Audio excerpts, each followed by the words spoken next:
Hi, welcome to the Crates Motel. My name's Conan.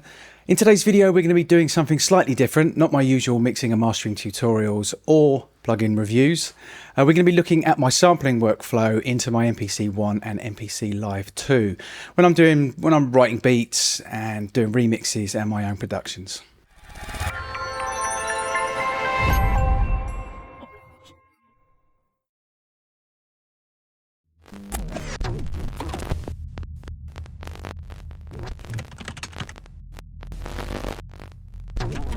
The first thing I'm going to do is go over my history. Now, the reason I want to do this is because I want to give you an insight into how I've ended up using this method.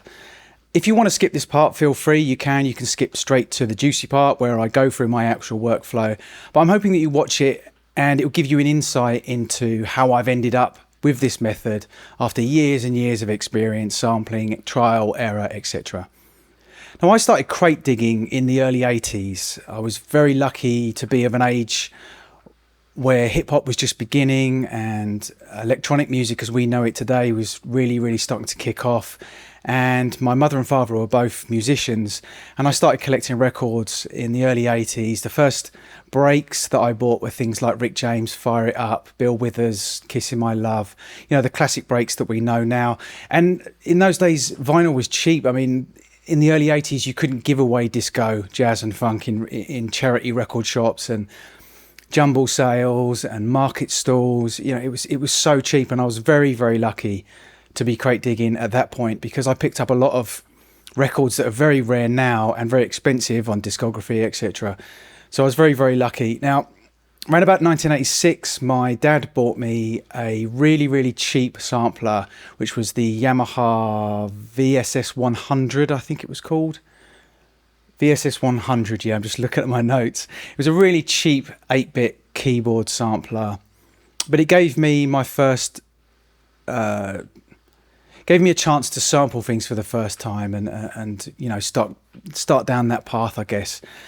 In the late 80s, I started DJing professionally and I was starting to earn some decent money, so I bought an SP1200 and an MPC 60.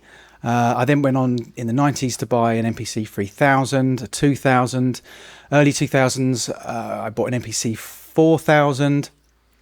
I also owned a Emax sampler, rack mount one, a S3000 XL from Akai, an S6000, an S950, and the Roland VP 9000. So let's just say I've served my time with samplers and sampling.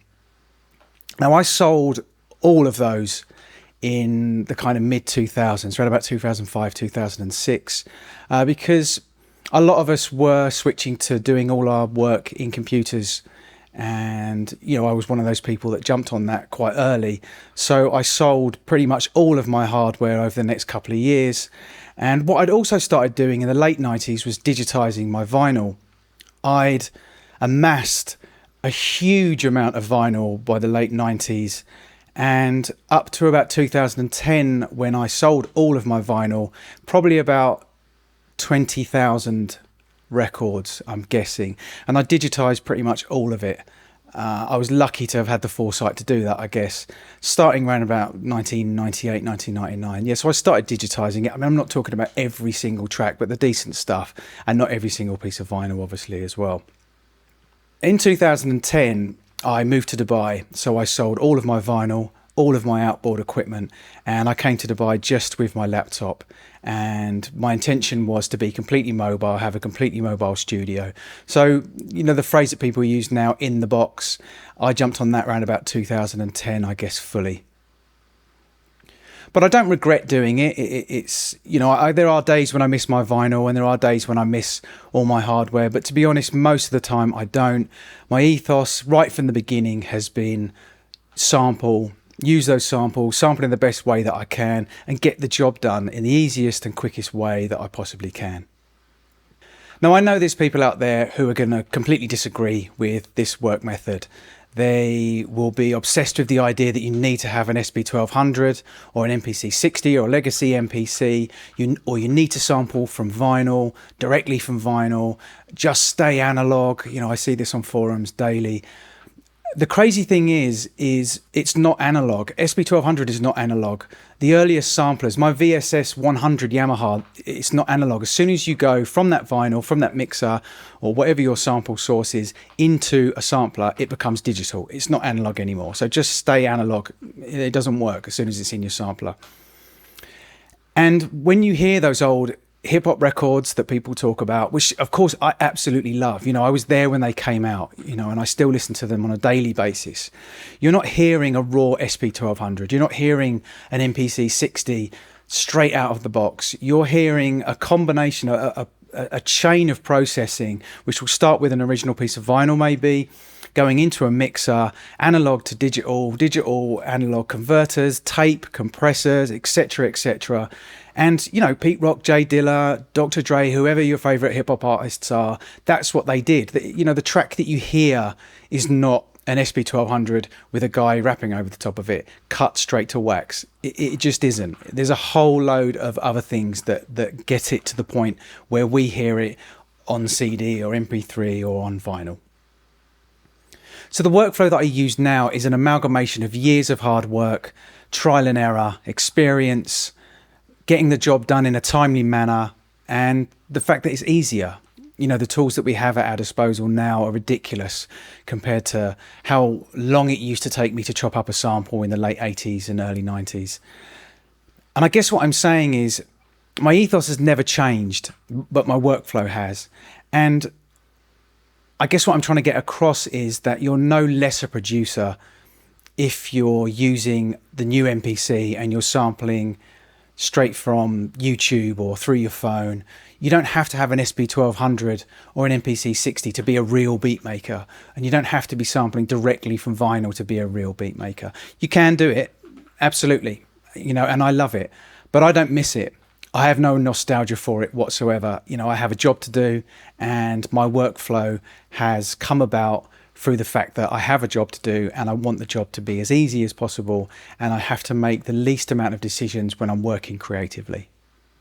Okay, so this is my DAW of choice, which is Studio One, but it really makes absolutely no difference. They all do the same thing, despite what some people might say. Now, bear in mind that this is a template that I have set up strictly for sampling into my MPC.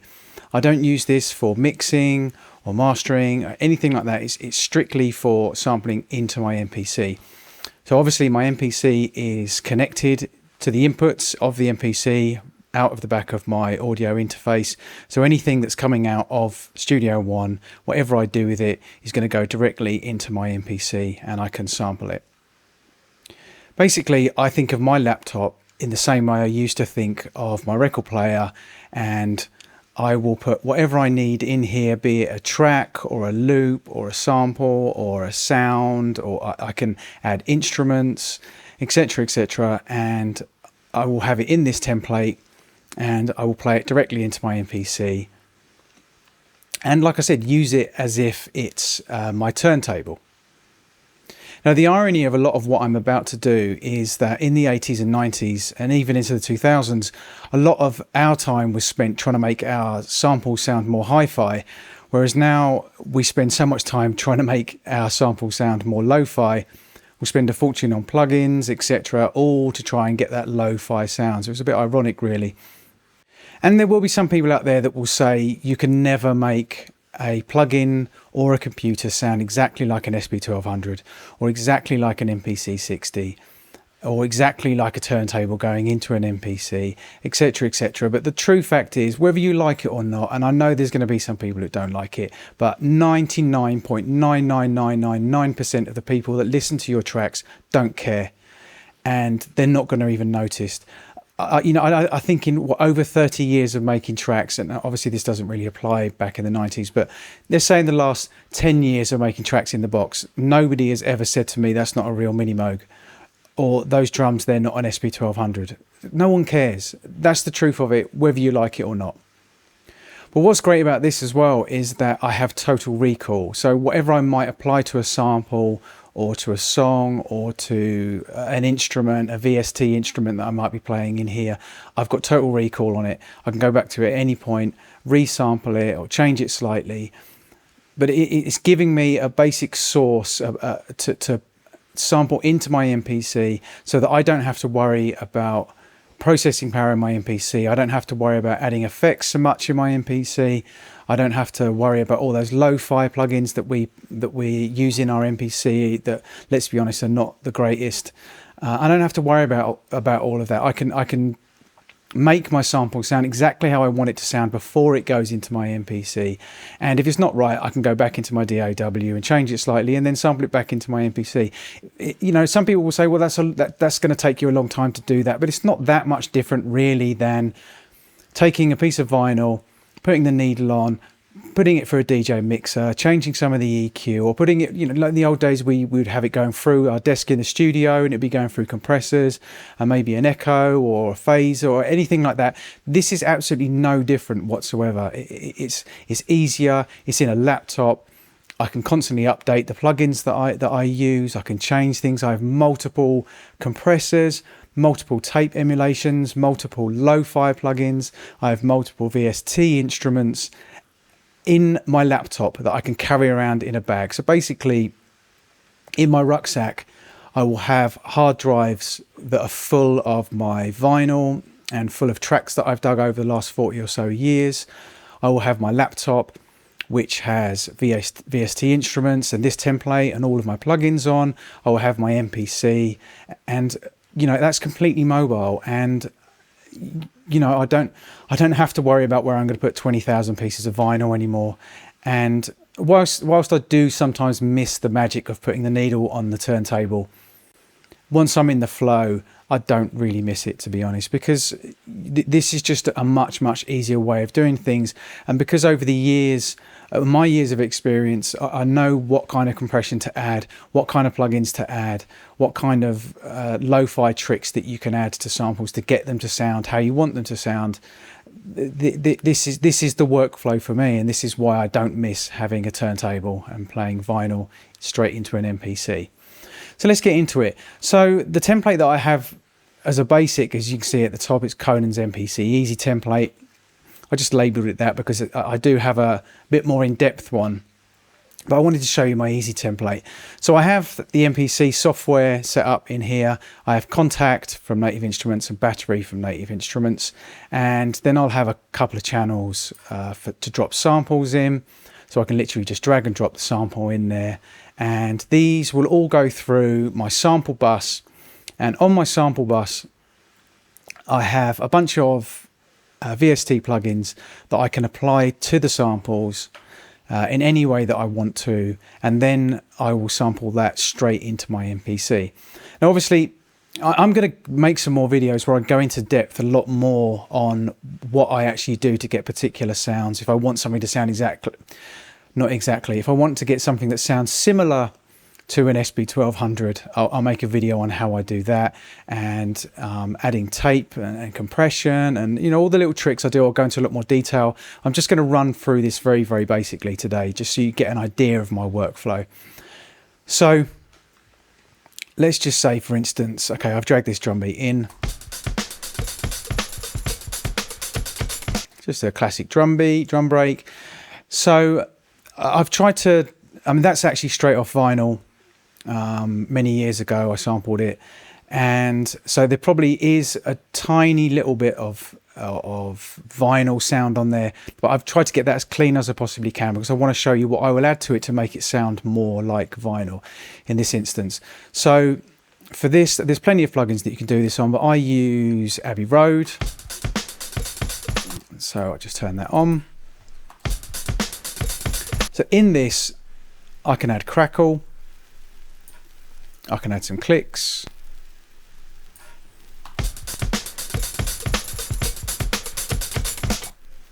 so straight away that will go into my MPC, and I'll have this crackle and clicks, etc., hard baked into the sample. But of course, if it's too much, I can change how much I want, you know, etc., etc. You can also even do things like, if you change this length here, you do things like that. There's plenty of plugins that do that. So then another plugin that I use quite a lot is the TAL DAC. And I have a whole bunch of presets that I've made myself, which pretty much most of the original samplers. You've got the Akai S950, Casio, EMU, SB1200, etc, etc. And in here you can change the sample rate, you can change the bit depth, etc, etc. And so I can play a sample through this. I've got this set to the 8 kilohertz sample on an S950. So you can hear that really dirties it up.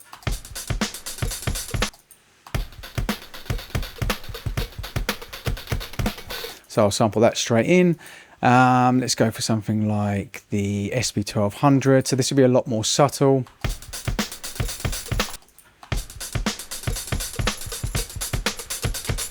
And then with the SB1200. So if you know anything about the SB1200, you'll know that because of the way that there wasn't as much high-end information. So you can just hear a little bit of the high-end information off that track being lost when I bring it in and out of bypass. So let's just play it with and then without.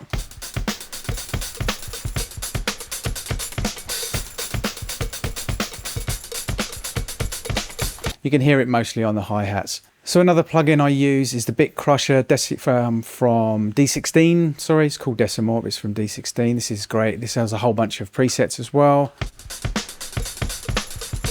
Again, you can really mash things up, and you've got, you know, filters and stuff on here as well, which are really useful.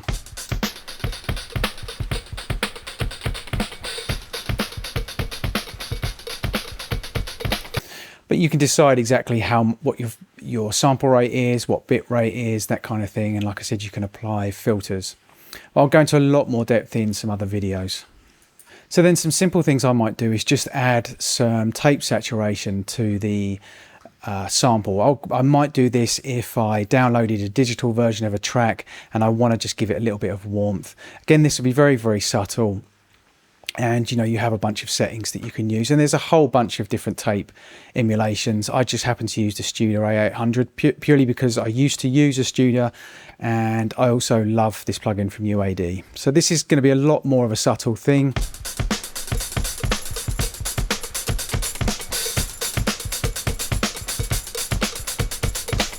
Again, you can hear that you lose a bit of high-end information. I've got it running at 7.5 IPS because it gives it a lot more of a, well, it gives it a bit more of a lo-fi kind of sound. But you can really push the input into the red and get that nice kind of saturated sound. So let's just take the output down a little bit and push that right up. Okay, you can hear what I mean there.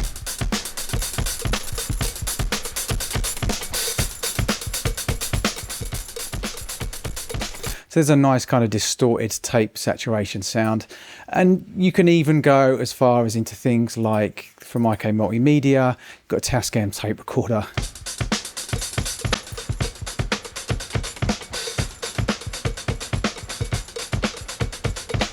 Let's just take that out so you can hear the difference.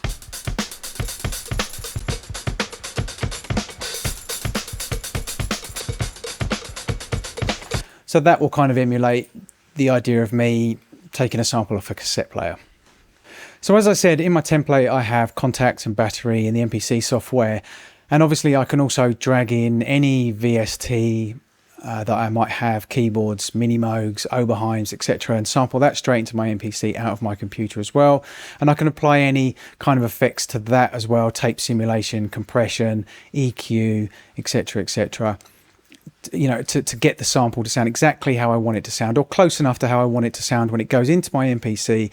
So there's less work to do in my MPC. I can just sample into it, take my MPC away, be it my Live 2 or my MPC 1, and concentrate on writing, which is what I do in my MPCs. I write. I don't worry about the mixing, because I will take that back into my DAW later on and do the mixing in there, which is, you know, what everybody, all those tracks that everyone goes on about, Pete Rock, Jay Dilla, etc, etc, that's what they did. You know, they'd write their tracks on the MPC, but then it would then go back into the studio and they would mix it down on a mixing desk. So it's nothing new at all. there's nothing wrong with mixing in your MPC, and I do like to do that sometimes. It gives me a bit of an idea of where I want to take the mix when I actually do it, but I don't tend to do too much work in the MPC mix wise. I use it as a writing tool. But as I said, there's no reason why you shouldn't mix inside your MPC, and I will be doing some videos on that. It is absolutely possible to mix a track from start to finish to a level of it being radio ready in your MPC, so I'll definitely do some videos on that. But like I said, in my template I have Kontakt and battery, and I'm going to explain exactly why I use these two particular VSTs, sampling VSTs. Now with Kontakt, obviously I have quite a lot of sample libraries, but also I'll use this to drag in samples. I'll just drag and drop, and it gives me the ability to be able to play the sample straight off my keyboard. So you can hear it's a beat by Black Heat, Zimbaku. Now what we used to do when we had things like SB1200s and MPC 60s, you didn't have a lot of sample time, so we would play our samples in at, I'd say it was an album 33 1/3, we'd play it at 45 RPM. Sometimes we had decks that had 78 RPM, and that way we could fit a lot more of the sample inside the SB1200 or MC 60, MC 3000, and we would then obviously pitch it down so it sounded at a normal speed. But what that would do is it would introduce a lot of artifacts and some aliasing into the sound, and would make it sound more lo-fi, because obviously you're playing the sample slower. So to emulate that, what I will do with Kontakt is so this is the sample at normal speed. Now let's say that was 33 1/3 RPM, which is the speed of the album. If I play this 5 semitones up, that's roughly how it would sound on 45. I think it's actually 5.4 semitones, I think somebody said. So I can actually change that exactly on here if I want. But as a rough guess, I play it 5 semitones up, and I'll sample that into my MPC. I might apply a little bit of an MPC 60 sound, VST on there, or a little SB1200 as well. And then when you pitch it down to its normal speed, you introduce some of those artifacts. Now, and I am going to do a video on that as well, but I'm not going to go into too much detail today. So that's what I tend to use Kontakt for. Now, with battery, let's just switch that over. What I love about battery is it's mainly for drums, but you don't have to use drum samples. You can drag any sample onto these pads if you want. But it has a really, really good vintage engine for SB1200 and MPC 60.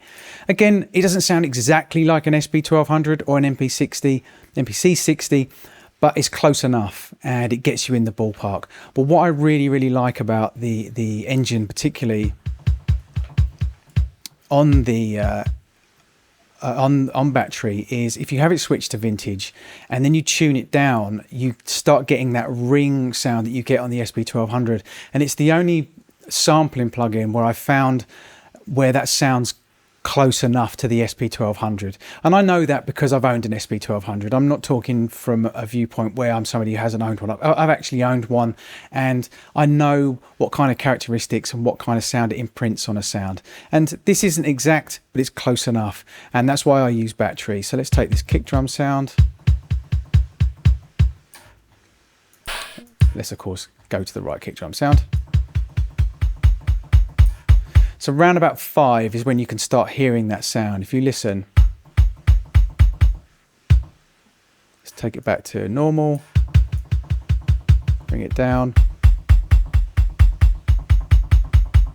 So you can hear about 5, there's a kind of a ring to it.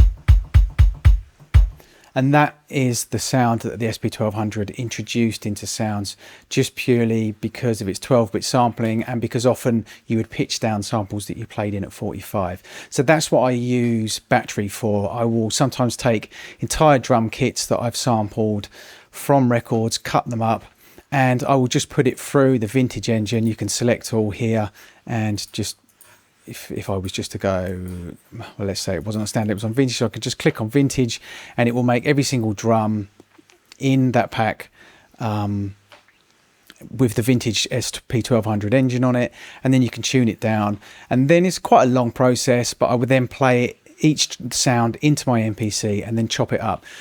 But let me tell you, whilst that is quite a long process, It's nowhere near as long as the process used to be when we used to have an SB1200 and have to chop up samples. So it's still quicker, and it gets me in the ballpark of that kind of sound if I want it. You see, this is the thing. With this workflow, I can get it to sound lo-fi if I want, but I can also have it sounding hi-fi. And that's what I love about it. With working with an SB1200 or a legacy MPC, you are kind of stuck with that sound. You know, it's like I said, we used to spend a lot of our time in the studio trying to make our sounds sound more hi-fi. But we don't have to do that now, because we can have the sounds hi-fi in our computers if we want, and then we can add some grit to it as we please. And if we don't like it, we can total recall, change it slightly, sample it back into the MPC. And obviously with this kind of setup, it's kind of limitless what you can do. You know, with programs like RipX and iZotope's RX10, I can take tracks and I can separate the stems, so I can make acapellas. I can strip all the instruments off and just have the beat. I can sample that into my MPC. I can take vocals and add some auto tune if I need to, and then sample that into my MPC. I can use Melodyne and completely change the way that instruments might sound in a track, or I can take an a cappella and put that in Melodyne and change the way that it's sung so it sounds slightly different. You know, it's limitless, and obviously I can apply compression and EQ and, you know, all those things that you have, you know, at your disposal in a DAW. Even if you don't have extra plugins, you still have stock plugins where you can apply compression and EQ. You can add limiters to it. You can clip. You can add tape saturation. And I have all of that basically in a rucksack where I can go away and write.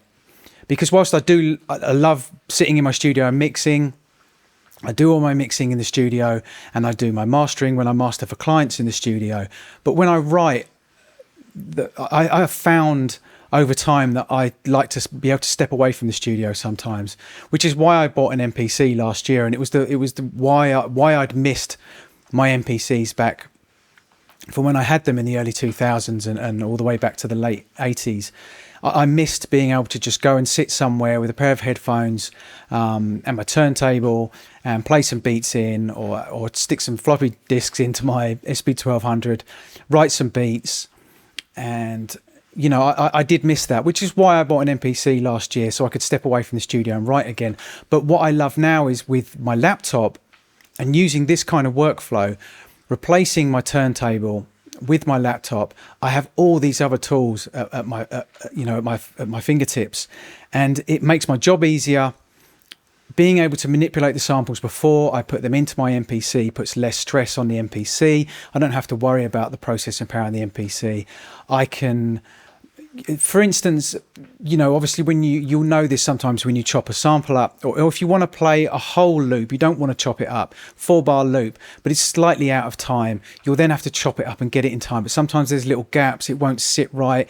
You can do all the warping and stretching that you want to do in your computer using your computer's processing power, and then sample that into your MPC, and then maybe add some saturation on top of it as well, or add a plugin that makes it sound a bit like an SB1200 or an MPC 60 or something lo-fi, or add some crackles over the top. You see, it's just literally endless what you can do.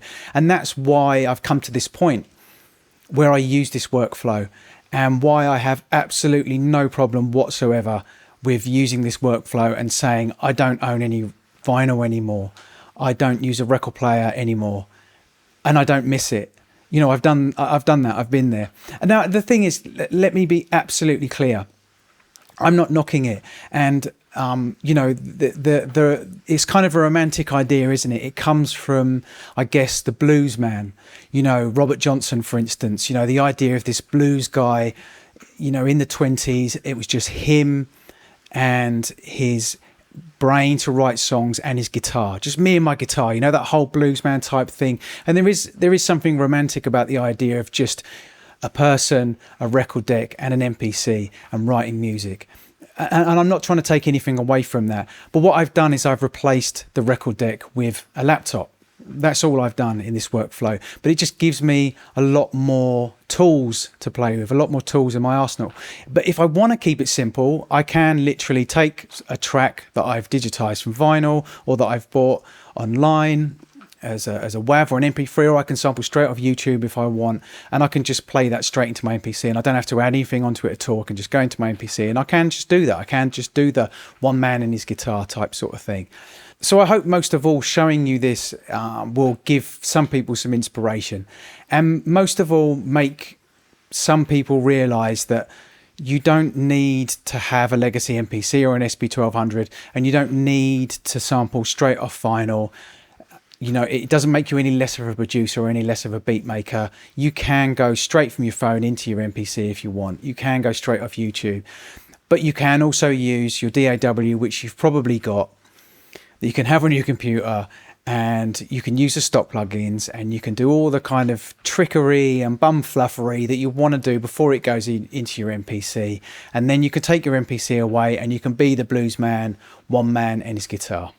So thanks for watching. Please subscribe for more mixing and mastering tutorials and reviews, and also more MPC videos. This is the Crates Motel. My name's Conan. Until next time.